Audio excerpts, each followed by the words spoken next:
Thanks for joining us. This is another special episode of Health Matters on Notepad. Very recently, a doctor-to-doctor connecting platform called Docquity has raised 44 million in the Series C funding round. And of course, there's a lot to be unpacked here following their expansionary growth, not just in South Asia but beyond as well, including that of the MENA region. In the studio, joining us all the way from Singapore is Indranil Roychowdhury, the Docquity CEO and co-founder. So Indranil, thanks for taking time to come all the way here to Bukit Jalil here in Kuala Lumpur. There's a lot of conversation that needs to be unpacked, but before we jump to all that, maybe we can talk about how Docquity came about. I understand it came about in 2015, but what do you guys do, generally speaking? No, absolutely. So thank you for having me on the show. Docquity, we are a professional network of doctors, and essentially with three major motivations. How do we get doctors together on the same platform for them to be able to learn from each other, connect with each other, and grow their practice. Okay. So that's the core motivation of what the platform is. And yes, we started in 2015, but the initiation of Docquity kind of happened much earlier, 2011, when my father, he was admitted to an hospital in Delhi. And it was actually a phone conversation between an Indian doctor and a US doctor, which actually gave him another 4 to 5 years to live. Oh, okay. And the realization at that point in time is we are in an age of social media and technology, and it was a phone call, a traditional phone call that saved a life. So why can't we take that phone call and make it replicable using technologies to all the doctors? So that kind of conversations is now getting available to all the other doctors.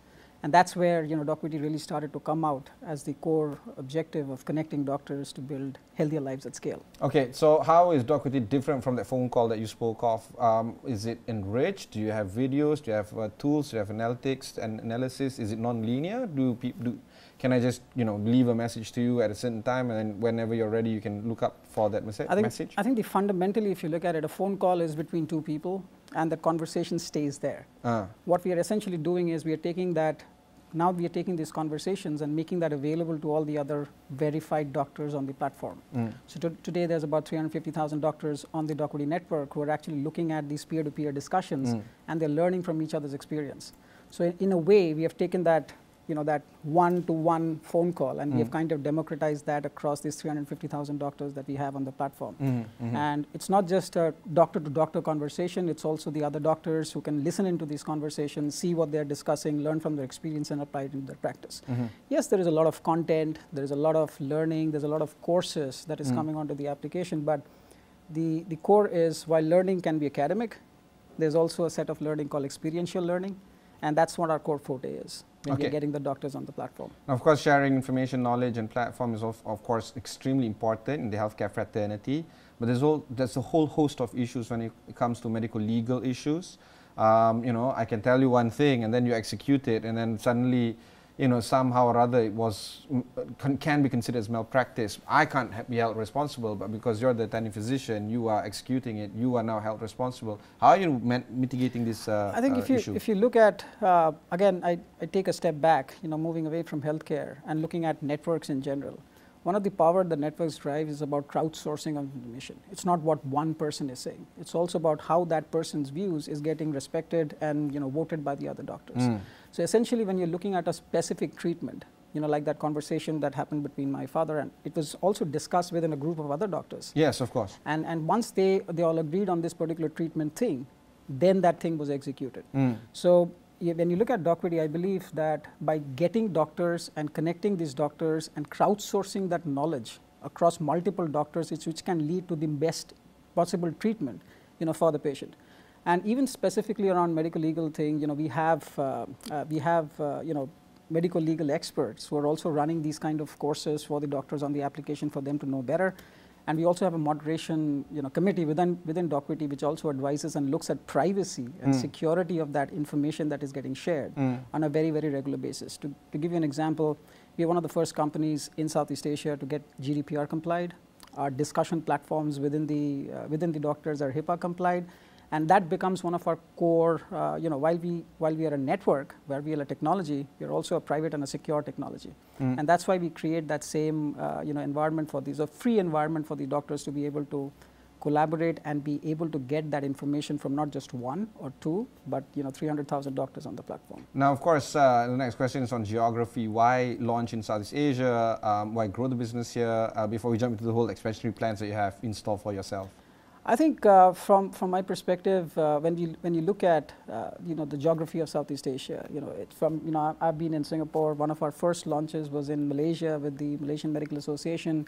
Then we took it to Indonesia, and the objective we had was that in Southeast Asia, what we saw was a lot of concentration of doctors in the main cities, and there was a lot of doctors also on the rural side, which sometimes didn't get the same access to information that you would typically get. Not sometimes, brother, every time. Generally, right? Yeah. So what happened, and that's where the core use case around Docquity is that how do we start connecting the specialists in the cities and the new young doctors in the rural side of the countries come together and get that same experience.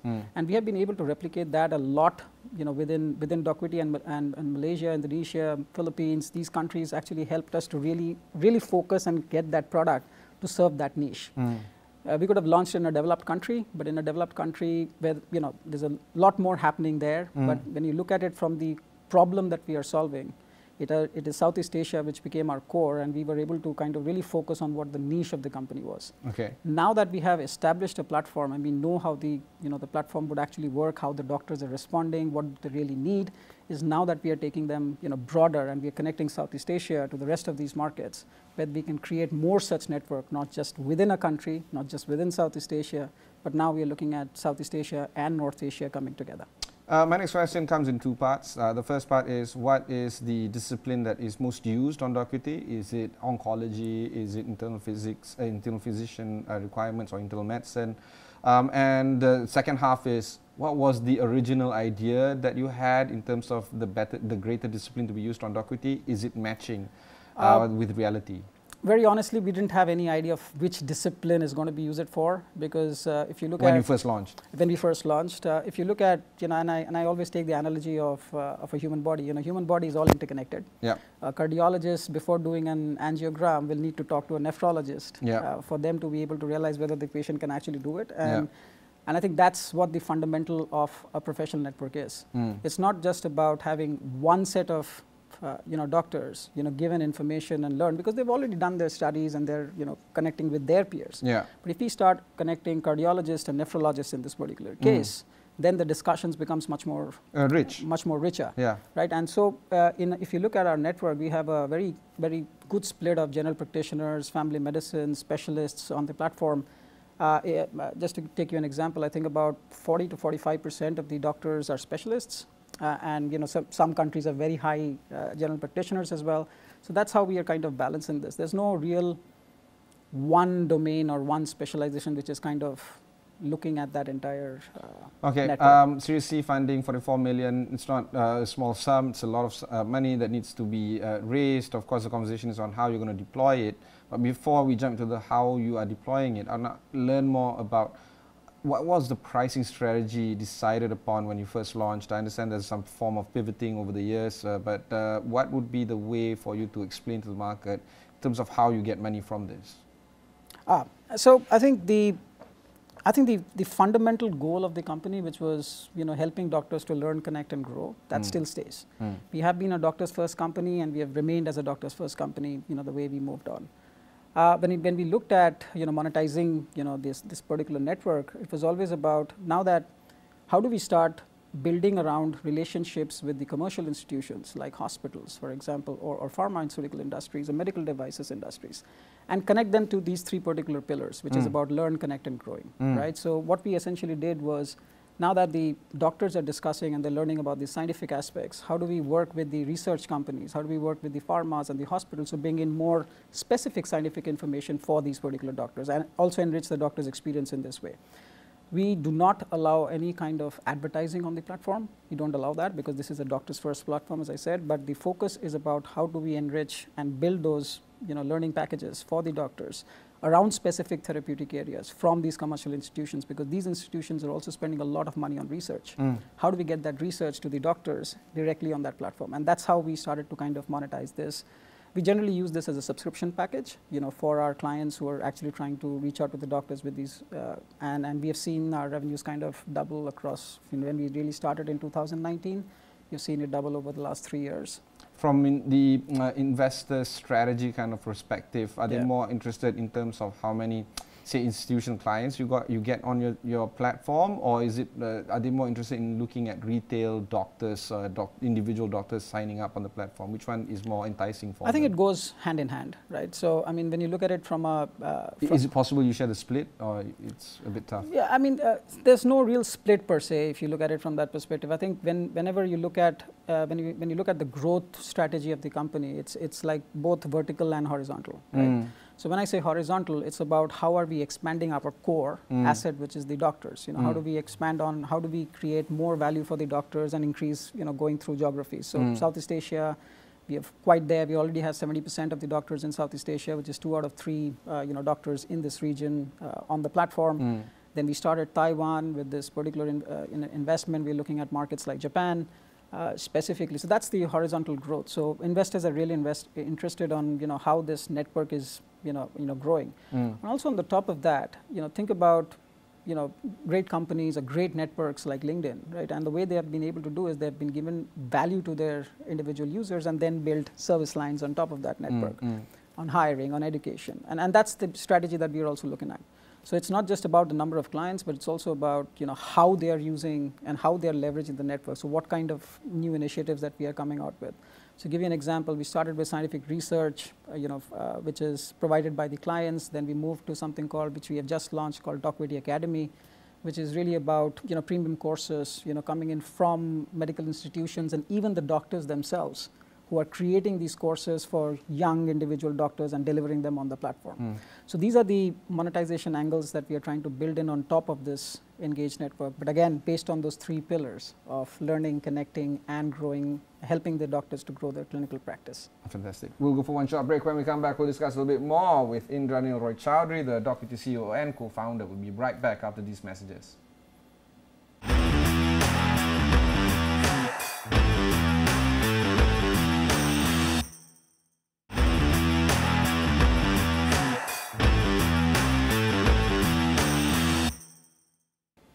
Thanks for staying on with us. I have with me Docquity CEO and co-founder Indranil. Let's talk a little bit more about the technology that runs this particular service. It's always interesting to understand what was the thinking behind it. Is it capital intensive? Are you doing a lot of AI elements to it? Perhaps natural language learning, discovery ability for other doctors to find out the thing that they need, but perhaps the surrounding discipline that might help them understand a little bit better the treatment that is needed for their patients? I think that's one of the best questions I've heard for a very long time. Thank you very much. Honestly. And specifically, as I said, when we started, we were a plain and simple technology, vanilla kind of thing. A vanilla kind of an application. And I'll tell you the story. The story was when we launched, for about 6 to 7 months, we didn't get a single doctor. Okay. Because when we were talking to the doctors, hey, I'm already doing my conversations on WhatsApp. Of course. What do I need Docquity for? Of course. Why do I need this platform and that's for? a fair comment it's to make. It's a very, very fair comment to make because they're doing all of these things. But well, still, they have been doing this for a long period of time. And one of the things that kind of hit us, and as when you launch a startup, you think your idea is great and things is going to work through. I've not met one founder who didn't believe that is a $1 billion thing. Exactly, and reality hit us. Reality hit us, and one of the things, but what we did was that we were never a typical traditional startup always looking at digital. We were always working with the medical associations, these group of doctors. There was a lot of conversation happening. And in one of the countries, we actually got to know, there's something called as continuing medical education. And doctors actually need to do these academic credits on a year-on-year basis to actually maintain their licenses. And what was happening was, because they were done physically, a lot of these rural doctors were not able to get these points on time. And there was an issue. And being a technology company, we said, okay, there's the hook. Because you need to deliver some kind of a value before doctors start to realize why this network becomes important, and that's where we launched. To basically create demand on the demand side, and we worked with our medical associations to launch these courses, their specific courses, and we got those courses on the doctor's mobile phone. So now the uptake of the application started to happen much more, and we really realized that learning becomes a very, very important aspect from the doctors. And today, if you see, we have given more than 4.5 million credits to doctors through these medical associations. So what does that mean? It means that about 4.5 million courses has been attempted by the doctors on the application. And credits like our credits, like university. Yeah, academic credits. And these are official credits given by the medical association. So like in Malaysia. So it's not like Mr. Docquity just no, gives it away. No, not just Mr. Docquity. These are actual official credits. So like in Malaysia, we're working with the Malaysian Medical Association. Indonesia, we're working with the IDI. In Philippines, and all of these medical associations and the universities to give those courses. And that helped us to really get inside the doctor's phone. There was a particular hook from an application, and then we really started to figure out there were some individual users who really started to use the network for the actual use case, which was really about networking, discussions, collaborations, and connect. And one of the strategies that we took really was to really look at, not to reinvent the whole wheel, look at how existing social networks are being built out, what are the things that are really working out. And that's how we created this concept around groups and chats and connects on the platform, which created these private groups for the doctors to really start discussing among themselves. And the product has evolved. It has evolved, like when the pandemic hit, we were again one of the first companies to do digital conferences on the application, because as you know, doctors have these conferences, and we got all of these things coming onto the mobile phone. So conferences were not lost. The education focus, the networking focus was still there. And now we have also launched, things like one of the trends that we saw during the COVID period is a lot of, just because you need to visit a doctor doesn't mean that you need to, you already have met the doctor. You might need to do a quick follow-up consultation with the doctor. So how do we create those kind of functionalities like virtual clinics, within the Docquity application that allows a doctor, to have a quick conversation with their patient without having that patient to travel to that, travel to the OPD or to the particular clinic. And going forward, when we look at from a product roadmap perspective, I think the core thing that we have been able to generate over the last 6 years has really been about how doctors behave. What is their learning pattern? You might like learning from videos. I might like learning from courses. Somebody else might like learning from reading. And that has helped us to really build out a much more personalized aspect of how do we really help doctors so the to learning styles individualize. That's mad. It's like, it's crazy. How do you customize learning styles? So that's where the algorithms and the technologies come in. So there's kind of things around machine learning that we have been doing to really trying to understand and behavior. So it's not just the content, but the learning styles as well. Yeah, of course, because the learning styles, we know that when somebody comes onto the platform, he would see a CME course, a lecture, or some kind of a research paper, and we see where over a period of time how that doctor, which are areas are really attracting that doctor. Is there any human intervention there? There's initially no. So that's the algorithm which is basically running behind that. Wow. And that helps us to really identify that, for example, Dr. Ibrahim really loves to get his scientific research or whatever education he's trying to do over a short 2 to 3 minutes video. That's his viewing period. And that helps us to really kind of customize what kind of information or what kind of education style that this doctor would prefer. And that's what we're really trying to do. So now we are taking this information and we are productizing this as what we call as Docquity Insights, which is basically helping us to really understand and personalize the education experience, the learning experience for each of these individual doctors on the platform. Did you get it right the first time around? Oh no, tell me about it. 10 times round. I don't think we have even got it right now, right? It's a learning process. I think given one of the challenges that we have had is, you would know that before 2019 or 2020, before the pandemic, the learning styles were completely different. Yeah. It changed in the pandemic. People like to see face-to-face, tactile perhaps, that kind of stuff. And it changed completely. Now nobody wants to touch anybody. In the pandemic, earlier, one of the things during the pandemic, we saw that doctors were looking at 60-minute videos. They were actually going through that. By the end of 2021, we figured that this 60 minutes viewing has come down to 5 minutes, 3 minutes. And the concept of getting much more shorter videos came under picture. So the personas is changing, the learning style is changing. And I think that's what technology really helps.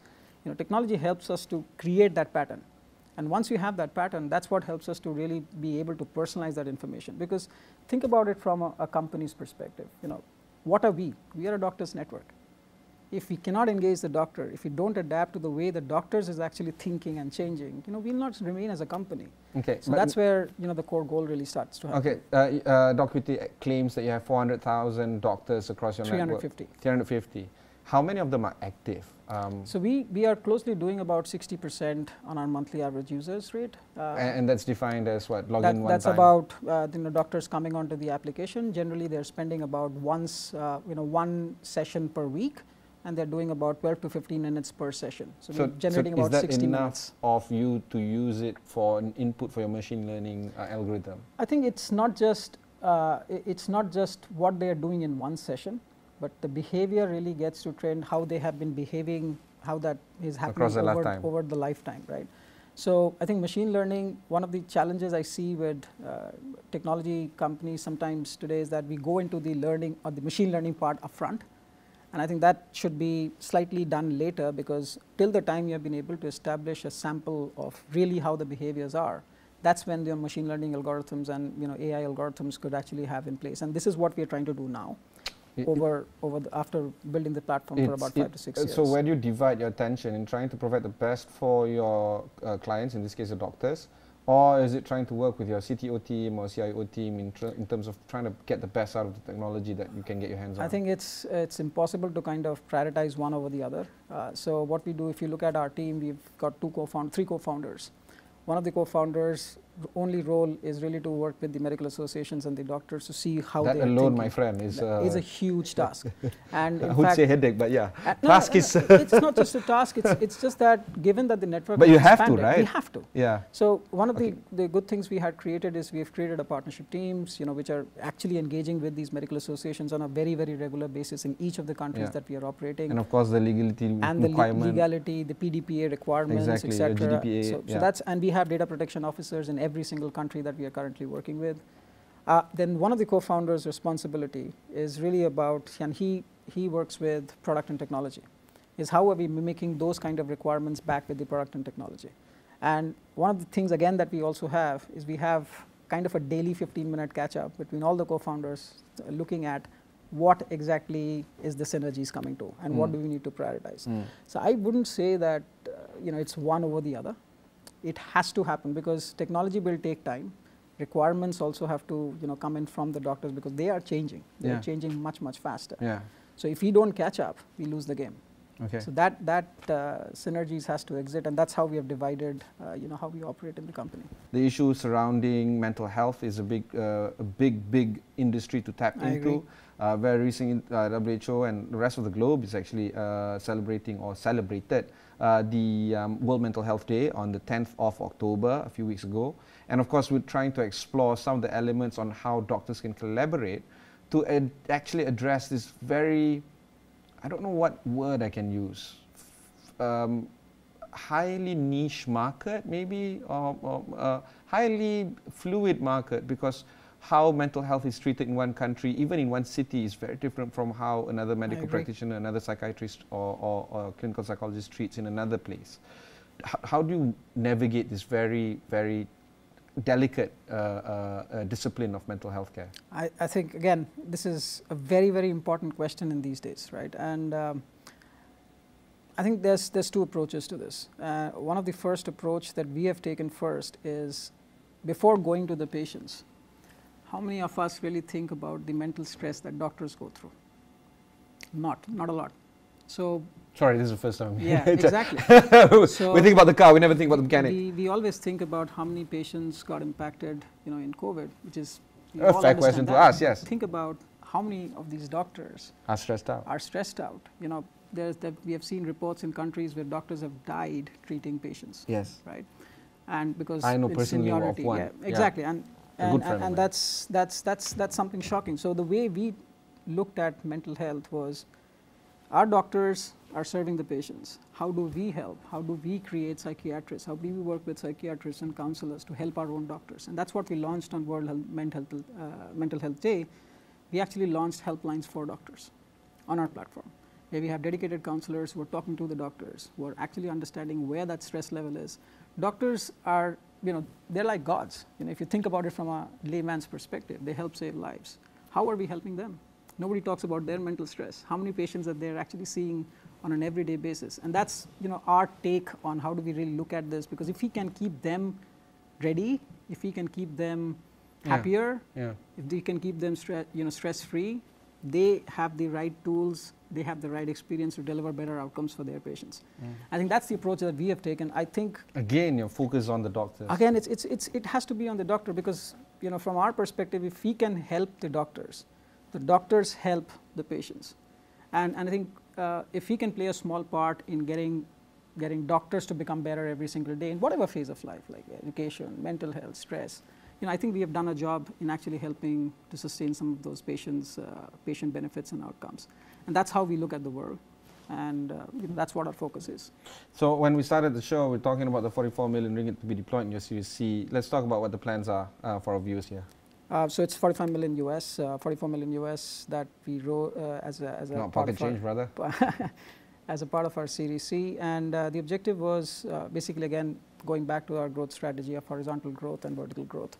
So in terms of horizontal growth, the concept is, you know, Japan is a very important market for us. Our Series investors actually helped us to build out those you know, professional networks in Japan. And the reason Japan is not just because it's Japan, it's a big market, but we had a lot of conversations with a lot of Japanese doctors, and I've seen them having conversations with doctors in Myanmar, having conversations with doctors in Thailand, and there's a need for, you know, for these doctors to actually start integrating within this particular network that we have been able to build in Southeast Asia. So one of the examples I saw was neurosurgeons in Myanmar were actually reaching out to neurosurgeons in Japan over a video conferencing call while treating their patients to get that expert advice. And I think that's one of the core things that we want to focus on, is how do we really start to get you know, some of the more senior doctors, established doctors, to start getting their experiences within the platform as well. So that's the horizontal growth area we're looking at. And in terms of you know, the vertical growth, one of the core investments that we'll be doing, again, obviously in the product and technology, as I already said, but one of the streamlines we are bringing in is the Docquity Academy, which is really about, you know, think about it like a you know, cohort-based learning approach for the doctors. The Docquity Clinic, which is really about the virtual clinic for the individual doctors, not like a telemedicine tool, but it's really doctor-driven. And number 3, as I said, you know, we're working on the Docquity Insights, which is going to be one of the core areas that we'll be focusing on. What markets? Which markets are going to tap into now? So Southeast Asia. I mean, you mentioned Japan, Southeast Asia. Japan is there. We've already started in Taiwan. We've, you know, with one of our clients, we have actually done a partnership to open up in Middle East and Saudi, Egypt, and Turkey. So that's a part of our roadmap. I think, given the team we have and given so many countries, I think that's probably, at least for the next 2 to 3 years, is going to be our core focus. I'm pretty sure you're going to be busy. Hopefully, not too busy to come over to the show to give me some updates. No, absolutely. It's a fantastic business. Thank you so much. That was our conversation with Docquity CEO and co-founder Indranil Roychowdhury. And of course, if you want to learn more about this, just head on to astro.com, look for Health Matters or Notepad or Docquity. Till then, thanks very much for watching, and goodbye.